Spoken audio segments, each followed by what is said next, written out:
Let's continue the story. कल हमने great bath को समझा था, वॉल्स के स्ट्रक्चर को समझा था। तो आज हम लोग देखेंगे about the houses, drains and streets. तो तब के सिटीज़ को आपने देखा कि दो हिस्सों में बांटा गया था, एक सिटाडेल और एक लोअर टाउन। तो अभी जो हाउसेस के पैटर्न है वो कैसे उन लोगों ने बनाया था उसको हम लोग समझने की कोशिश कर रहे हैं। तो हाउसेस के पैटर्न भी उन लोगों का बहुत ज़बरदस्त था, बहुत हाई टेक्नोलॉजी के साथ बनाया हुआ था। घर सब 1 और 2 स्टेयर का था विथ रूम्स।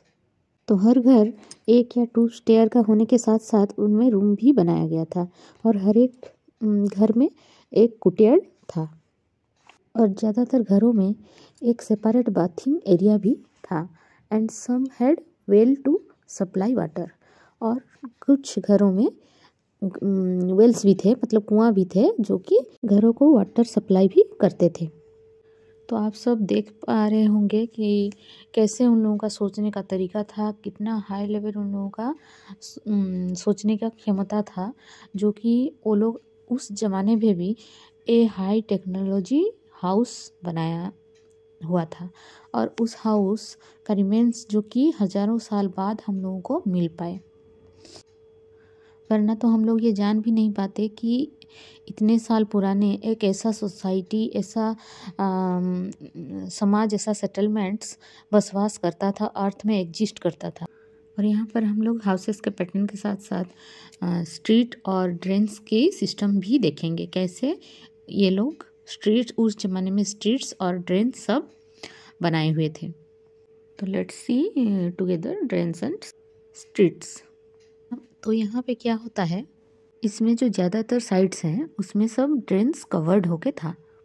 ये सब बहुत ही केयरफुली बनाए गए थे क्योंकि ये जो ड्रेन के सभी लाइंस पूरे स्ट्रेट थे। इससे पता चलता है कि इन लोगों को ज्योमेट्री के बारे में, शायद उन लोगों को ज्योमेट्री करके पता नहीं होगा, लेकिन उस मापने की कैपेसिटी में बहुत पारंगम रहे होंगे। और ईच ऑफ द ड्रेन बहुत ही जेंटली स्लोप किया गया था ताकि वाटर अच्छे से फ्लो होके जा पाए। और एक बहुत ही इंटरेस्टिंग चीज़ आप लोगों को यहाँ पर देखने को मिलेगा कि वो लोग ड्रेन्स को, हर एक घर का ड्रेन स्ट्रीट के साथ कनेक्टेड था और स्मॉलर ड्रेन्स लेड इनटू बिगर वंस। मतलब क्या, मतलब जो छोटे छोटे ड्रेन्स थे वो बड़े ड्रेन्स के साथ कनेक्टेड रहते थे। और भी एक बहुत ही इंटरेस्टिंग लगती है मुझे ये चीज़ कि ड्रेनेज जो सिस्टम उन लोगों ने तब बनाया था, इतना सुंदर, इतना परफेक्ट प्लानिंग के साथ बनाया होगा। द ड्रेन्स वेयर कवर्ड और inspections holes were provided to clean them. मतलब जैसे कि वो लोग ड्रेन्स को कवर्ड भी किए थे और बीच बीच में इंस्पेक्शंस हॉल्स को छोड़े थे ताकि जब ड्रेन गंदा हो तो उसको साफ़ किया जा सके।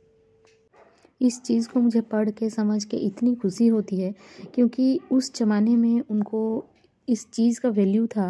मतलब हाउसेस, ड्रेन्स, स्ट्रीट्स की बहुत ज़्यादा शायद वैल्यू रहे होंगे क्योंकि ये जो 3 चीज़ें हैं ये सबसे बेसिक चीज़ें हैं करके उनको पता था। जबकि आज के ज़माने में भी हम लोग इतना जगह देखते हैं जहाँ पर ड्रेनेज सिस्टम नहीं है। हर एक न्यूज़ में, हर दूसरे साल के जो बारिश की टाइम में जो न्यूज़ होता है उसमें हम लोगों को ये देखने को मिलता है कि ड्रेनेज सिस्टम अच्छा नहीं है करके, यहाँ पर ये हो गया, वहाँ पर ये हो गया। और हम भी कभी कभी आसपास में देखते ही रहते हैं कितने मुसीबतों का सामना हम लोग करते हैं। ये जो हाउसेस, ड्रेन्स और स्ट्रीट्स के पैटर्न को देख के भाई मुझे तो उन लोगों को हेड्स अप करने का मन करता है। तो एंड में चलिए हम लोग कंक्लूजन देखेंगे। ये जो कंक्लूजन है इसको कभी भी इजीली मत लेना क्योंकि ये जो कंक्लूजन लिखने से आपको हिस्ट्री में मार्क स्कोर करने में आसानी होती है, इतना इम्पोर्टेंस होता है इसका।